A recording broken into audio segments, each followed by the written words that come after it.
விடுபட்ட எண்ணை காண்க. 20, 29, 4, 53, -28 இந்த இடத்துல என்ன வரும்னு கேட்குறாங்க. ஃபர்ஸ்ட் இது ரெண்டுக்கான டிஃபரன்ஸ் பார்க்கலாம்.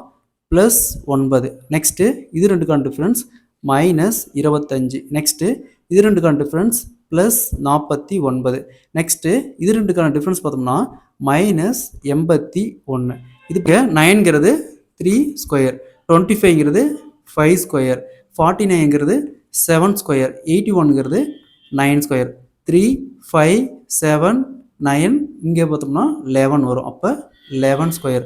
இங்கே ப்ளஸ்ஸு, இங்கே மைனஸு, இங்கே ப்ளஸ்ஸு, இங்கே மைனஸ். அப்போ இங்கே ப்ளஸ் வரும். அப்போ 11 ஸ்கொயருங்கிறது 121. இங்கே -28. ரெண்டையும் ஆட் பண்ணோமா 93. இந்த இடத்துல என்ன வரும்னா 93 வரும். அதேமாதிரி இங்கே பாருங்கள், விடுபட்ட எண்ணை காண்க. 3, 4, 0, 9, -7 இந்த இடத்துல என்ன வரும்னு கேட்குறாங்க. இதை சால்வ் பண்ணி இதுக்கான ஆன்சரை கமெண்ட்டில் போடுங்க.